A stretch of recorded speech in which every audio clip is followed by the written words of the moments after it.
Students आज words problem करते हैं बेटा।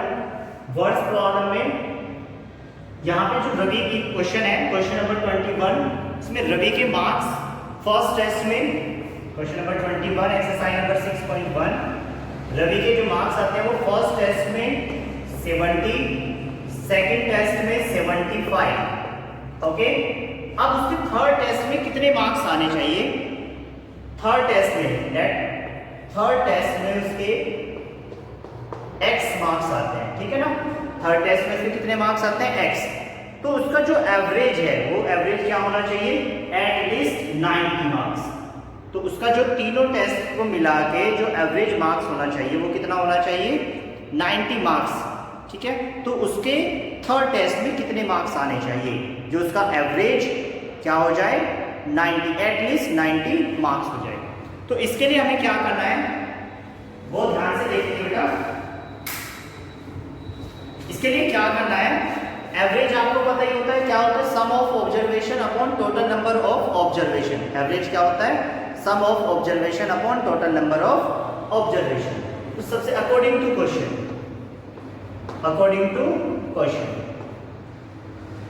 एटलीस्ट का मतलब कम से कम इतना हो, ज्यादा हो तो कोई प्रॉब्लम नहीं, मतलब कम से कम 90 एवरेज तो होना ही चाहिए, ज्यादा हो तो इससे कोई प्रॉब्लम नहीं है।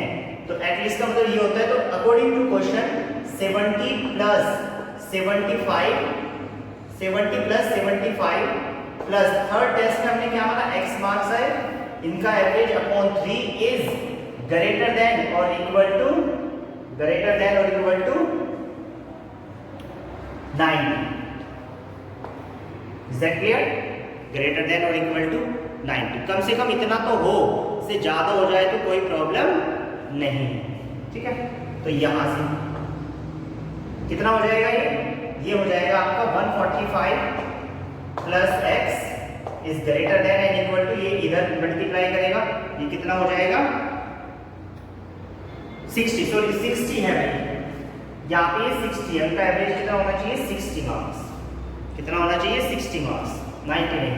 तो यहाँ पे कितना हो जाएगा? 60 इंटू 3, तो ये आ जाएगा 145 plus x is greater than और इक्वल टू कितना? 180, ठीक है। तो x इज ग्रेटर देन और इक्वल टू 180 माइनस 145। तो x is equal to greater than और इक्वल टू कितना? 35।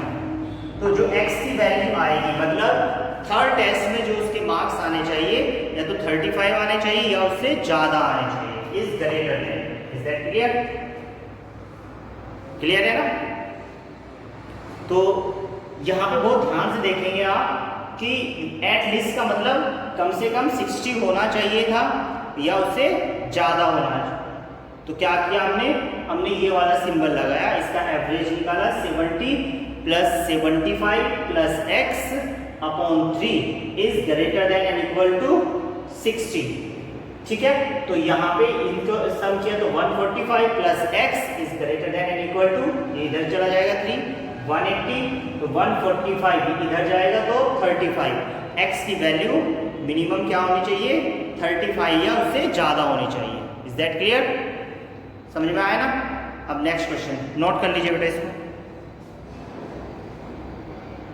तो थर्ड टेस्ट में उसके मार्क्स 35 या उससे ज्यादा आने चाहिए, तभी उसका एवरेज 60 आएगा, 60 या उससे ज्यादा आएगा। ओके, क्वेश्चन नंबर 22 इज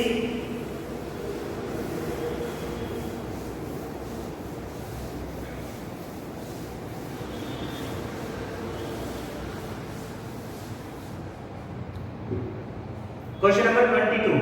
इसमें सुनीता एक स्टूडेंट है बेटा, उसके मार्क्स फर्स्ट में कितने हैं? 87, देन सेकंड में 92, थर्ड 94, फोर्थ 95 और फिफ्थ में कितने आएंगे ये बताना है। फिफ्थ में मान लेते हैं हम उसके x मार्क्स आएंगे। कितने मार्क्स आएंगे? x marks. ओके, ठीक है। तो उसका एवरेज जो मार्क्स है वो कितने होने चाहिए? कितने परसेंट आने चाहिए? 90%।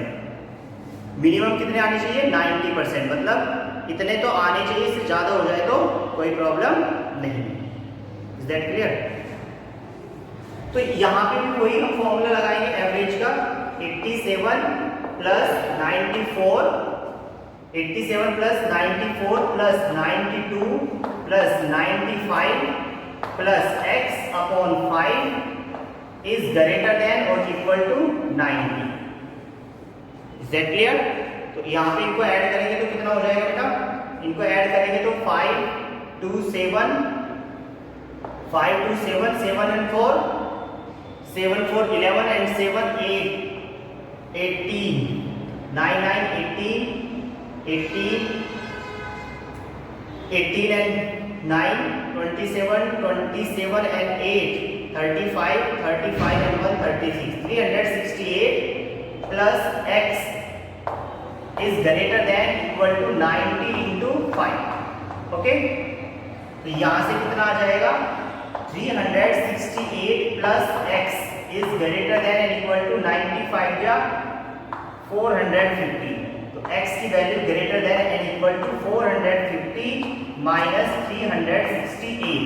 तो यहां से इसको सब्ट्रैक्ट करेंगे तो x की वैल्यू मतलब उसके फिफ्थ टेस्ट में जो मार्क्स आने चाहिए वो कितने आने चाहिए, इसमें से सब्ट्रैक्ट करेंगे तो ये आएगा 82। Okay, this is 82। क्लियर? अगर उसके मार्क्स 82 या उससे ज्यादा आते हैं तभी उसके 90 या उससे ज्यादा मार्क्स आ सकते हैं। Is that clear? तो x is greater than and equal to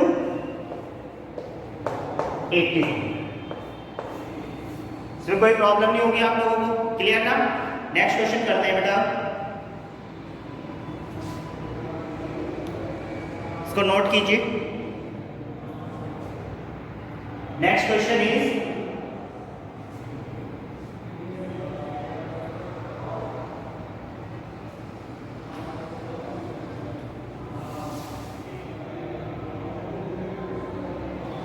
इसको ध्यान से देख लीजिए। चलो भाई, यहाँ पे देखिए फर्स्ट टेस्ट के मार्क्स है, ये सेकंड टेस्ट के, थर्ड टेस्ट के, या फोर्थ के और ये फिफ्थ के टेस्ट के मार्क्स है। इसको मैंने इसलिए पूछा है कि फिफ्थ टेस्ट में कितने मार्क्स आने चाहिए उसके, जो उसका एवरेज मिनिमम मतलब मिनिमम 90 आ जाए। मिनिमम का मतलब एटलीस्ट कम से कम 90 आए, ज़्यादा आ जाए तो कोई प्रॉब्लम नहीं है। ओके, ठीक है ना? तो यहाँ से मैंने इनका एवरेज निकाला। एवरेज आपको पता है sum of observation upon total number of observation.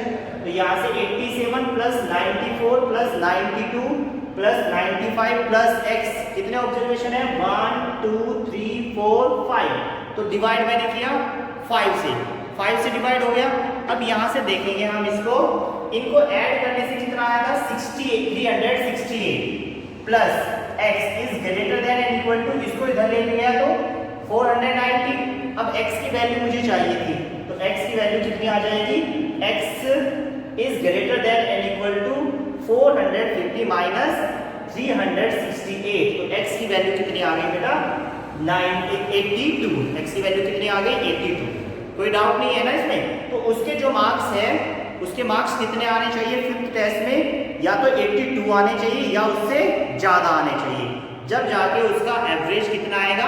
Minimum 90 आएगा, 90 या उससे ऊपर आएगा। इज दैट क्लियर ना? समझ आया? लिखिए अब इसको।